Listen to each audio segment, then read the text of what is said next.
Good evening, and welcome to another episode of Work That Matters, our ongoing discussion with Lesley Israel. And if you don't know who she is, you should go back and check out the previous 5 episodes and her wonderful website, lesleyisrael.com, if you haven't been there already. And this evening, we are recording the 6th episode for the series, and this is a special one too. This is the first quarter 2023 flagship episode, platinum flagship as we call it, and it's going to get the royal treatment, so to speak, but we've got a lot of ground to cover. But of course, we have Lesley Israel on the line here. Just want to say hello properly. How are you this evening, Lesley? I'm just fine. How are you? Very well. Thank you so much for asking. Well, like I said, we've got plenty to cover, and a lot of this is pretty new content, some ground that we haven't covered before. And for those out there listening, just so you understand the theme of this particular interview, because it's happened after 6 episodes now that each episode has started to take on its own theme. Like episode 4 was the abortion themed episode. That was family themed. Episode 5, I believe, was the abortion themed one. And now 6 is going to focus primarily on campaigns. That's going to focus on your heyday in the world of politics, Lesley. And we're going to delve, not too deeply, but deep enough into some of the past campaigns and get a little bit of your trademark wit and wisdom as we go through these items. But the first question is, what was the most professional and tightly run campaign that you ever worked on? Professional and tightly run, because the presidentials were all pretty well run. I would imagine, yeah. Humphrey, Muskie, Birchby, and Ted Kennedy. They were, that was top of the heap. Yes. So they were all well run. Yeah. And it seems like, I think to the layperson, it seems like just one of those things that you can't even get your mind around how all of those moving parts could work, and so many variables, and it's such a long period of time technically that it goes on, and it's just amazing that it all comes together. And you've been right there with floor seats, or orchestra seats for all these important and significant campaigns. It really is a group effort, though, isn't it? It is a group effort. Yeah, and we're all working together. How was your staff? Did you have the same staff for each major campaign, or did it alternate? No, it varied. I may have brought there may have been a few of the same people, but it wasn't a repeat of everything. Yeah, so you switched it up, but there were always some familiar faces there. There may have been a familiar face, or somebody I wanted to have with me, or who was just there anyway. Yeah. Do you still keep in touch with any of those people? Vaguely. Yeah. Okay. Well, I'm retired, living at home in Sleepy Lane. Yeah.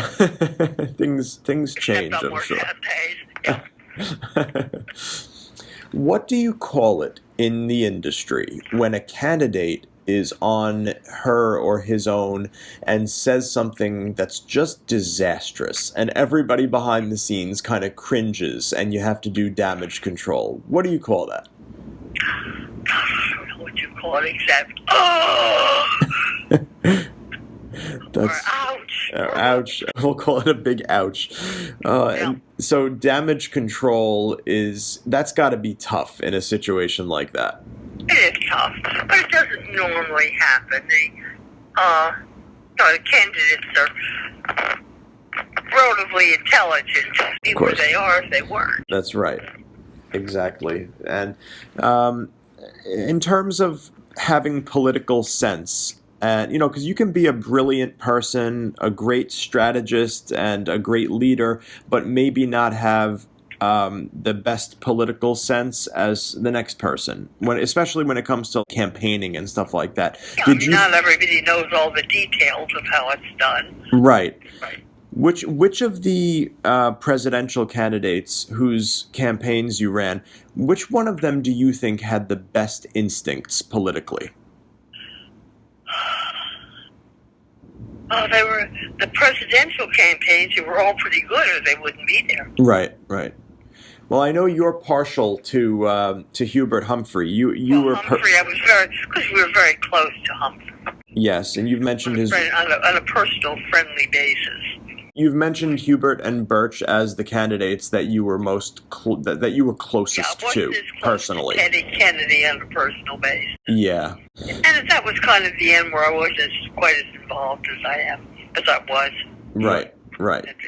So you and Fred, you'd have dinner with Mr. and Mrs. Humphrey and Mr. and Mrs. Bye. And they lived on Copeland Terrace and Chevy Chase. There was no vice presidential mansion. We'd go there and Mira would do the cooking and the dishes. That sounds like fun. It was fun. I bet. Okay, now during the 2020 presidential campaign season, we're fast forwarding a few decades here. During the 2020, a lot of people pointed out that Joe Biden's less is more approach was the perfect method to take down Trump, and it proved to be. In other words, don't say much, just let Trump be Trump and let him exercise his own worst habits. Whatever Trump did was bad for Trump. Right. And why do you think he became, how did he become as popular as he did in the first place? Well, the Republicans love their candidates, just as we Democrats do. Yeah. And I don't know why. Just one of those things. Yeah, I guess, the pendulum swings back and forth, it seems. It does. I've been on both sides of the fence at various times. In the early days, my parents were Republicans, but it was a very different party in the day of the Eisenhower days. Right. And speaking of that, you grew up, of course, to be a Democrat, and an influential one at that. What would you say attracted you to the party? Well, when I got engaged to Fred, he said, now, there's one thing I got to ask you. You got to be a Democrat. So it was Fred's influence. Yeah, Fred's influence a lot in the beginning, but also the candidates were my type. Yeah, and I'm sure the values. It was much more comfortable. The values of the party, I'm sure, were appealing. Yeah. That's great. Now, a lot of people thought that Hubert Humphrey should have been a shoo-in for the White House, but it turns out that he wasn't. And now there must have been a lot of factors that contributed to this unexpected outcome. In your opinion and your expertise, what do you think went wrong on those campaigns? What happened exactly? I do not know. It was a long time ago, and I don't remember what it was, except that it didn't turn out the way we wanted it to. That's interesting, because I wonder always, whenever there's an election season and so forth, do the campaign managers beat themselves up afterwards, or is it just this happens? It just wasn't to be. Things just they might privately beat themselves up, but publicly, in terms of talking to other people, that's what happened. Yeah. Okay. You can never kind of control it. No, and sometimes the person who seems like the best fit for the nation is not elected. And that's right. The name of the game. The will of the people. That I would like to have been in the White House, but weren't. Yeah. Including Hubert, of course. Right, of course. And then he had 2 campaigns with you, right? Yeah. You were on both of his runs. Yeah. Yeah. Every master of their craft has their own perception of what their masterpiece is, and I'm sure that goes for your field as well. So when talking about what your best work would be, and it doesn't have to just be a campaign, it could be anything, any of the work that you've done, what would you say is the thing that you're most proud of? Well, of course, message was critical. Helping define message and word it out so that your candidate communicated with the voters in a way that resonated with them. Right. That's very important. Yeah. And then you had to do all the other secondary things like raising money. Mm-hmm. Very important. Yeah, very. And and getting other political people involved Yep. in support of his campaign, of course. On the topic of raising money, did people raise as much money back then? Because it seems like there are just astronomical amounts these days that go into campaigns. Well, of course, the amount, now there's a lot of more. There's always been a lot of money that had to go into press. Was a big organizing was a big thing, but also buying television ads, that kind of thing was always expensive. Do you think you always needed money? Do you think people spend more now than they did then? Yeah, because it's more expensive. Yeah. Now than it used to be. Yeah, the prices of the services have gone up. Yeah. Yeah, makes sense. Okay, now, of all the presidential candidates that you worked with, which one do you think had the best record and vision for women's rights specifically? Bush, I thought, was particularly good because women's rights had become a real factor at that point. Yeah. Okay. It was less so in the early days. People didn't think about it. It was just as important, but people didn't think about it as much. Sure.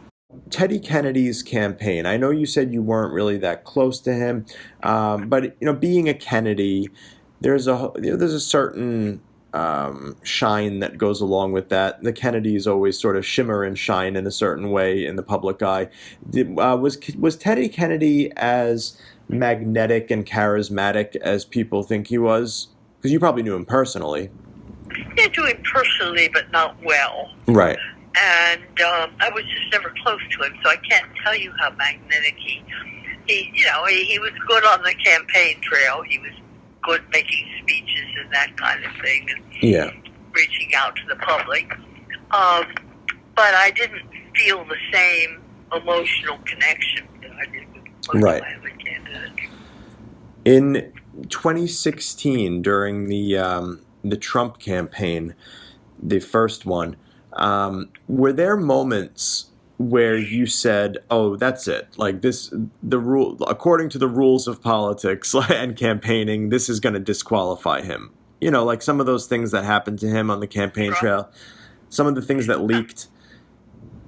Well, I may have thought they would have disqualified him, but obviously they didn't. Yeah, that's kind of what I was getting at. Is that I think everybody kind of thought that, and but somehow related to people, they related to him, and they liked him. I don't know why. Do you think that is a credit to Trump and his personality, or do you think that that's a credit to his campaign team? So to turn lemons into lemonade like that, even if you don't like Trump and agree with his policies, could you look at something like that and say, "Wow, they spun that really well"? I think the candidate is the primary factor in the campaign, and I think Trump, for whatever reason, people related to him. Yeah. And it was him. Now, his campaign did a good job at selling that. Right. But he had to have the whatever it is. The funny thing is, a lot of people, when Trump won the election, you had people saying, "We're going to move out of the country. We're going to go to Canada." And then 4 years later, you had people on the other side saying the same stuff when Joe Biden won. I guess what I'm getting at is it always seems nowadays, especially, like one side thinks that the sky is falling when the other side wins. Was it always like that?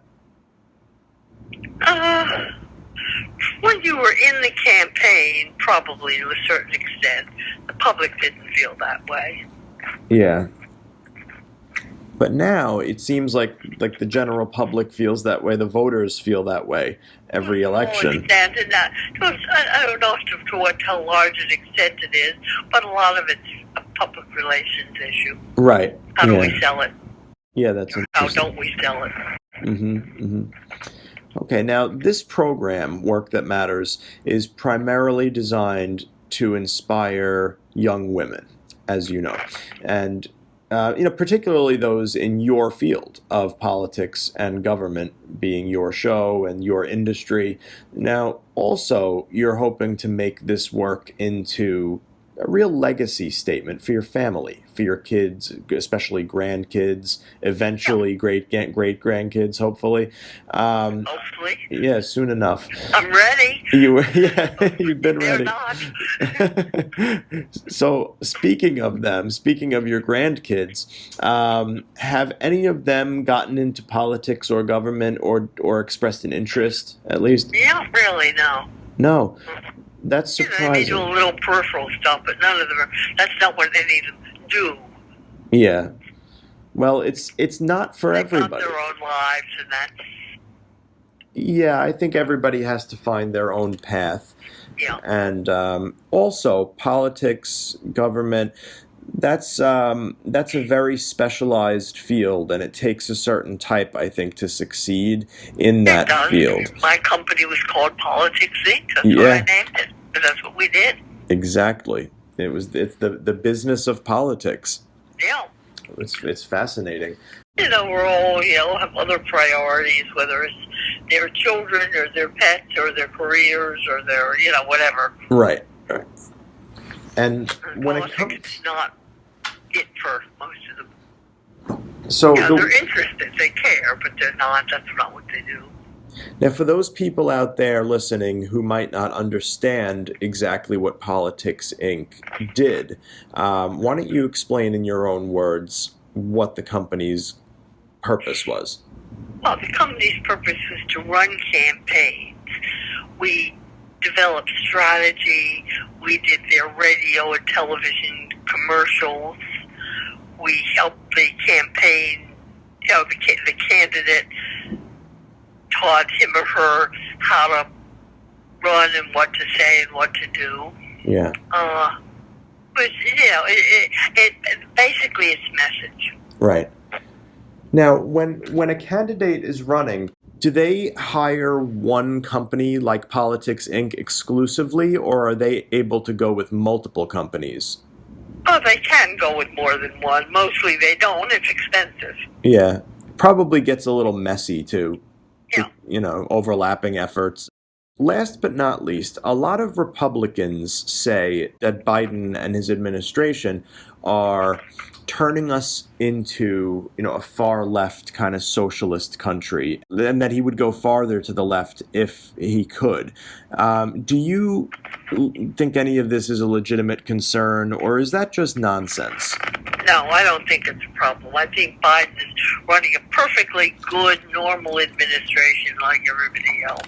I'm not one for the Trump-Hitler comparisons and stuff like that. I always thought that was a little bit overblown when people would compare him to Hitler. I don't like Trump, but he was not Hitler. Exactly. That's kind of what I'm getting at, is that a lot of people would make that comparison. People on TV, the media. You can make that comparison all you want. Hitler was a particularly kind of, I say human being, I'm not sure that's even the right word, but he was definitely not somebody most of us would be drawn to. But, No. Trump was not good, but he wasn't Hitler. Exactly. So that's why I personally always felt it was Hitler wanted to kill people. Right. Stone people. I know. And people thought that was Trump's ultimate goal or something, and that always seemed weird to me. But I would say that, even somebody like Hitler was elected by people. I mean, it may not have been a very straight election, but it's always seemed misguided when people make these outlandish claims. And, people who ought to know better, too, like in the media. And a lot of these people do the same thing about Biden. I just think, so my question, though, is, and this is, I thought the last one would have been the end, but now I've got one more question that popped up in my mind that I've got to ask you, because I don't want to save it for next time, because I feel like we're on a roll. It's about the role of the media. Do you think that today's media is harmful in any way in terms of serving as propaganda arms for either party? I don't know that it's harmful, but it's extraordinarily influential. influential. Yeah. People watch more. They see, it's not something you've got to read in your morning newspaper now. It's on the radio, it's on television, it's every place. And, of course, people on their internet, that kind of thing. And people are very much influenced by the press. Yes. I grew up in the press world. My parents were journalists, but it's not, it's much more it's much more personal than that today. Yes. It seems part that... of it is because of the way of communication. You don't have to get up in the morning and read a whole newspaper. You just have to turn on the news or look at your computer and you get it all. That's right. The method of delivery has changed a lot. The delivery method is much different. Yeah. Okay. Very interesting.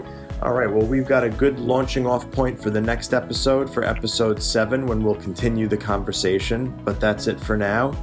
Have a wonderful, wonderful evening, Lesley. It was a pleasure as always. Have a Merry Christmas. Thank you so much, and Happy Hanukkah to you. Not before then, I'll talk to you after.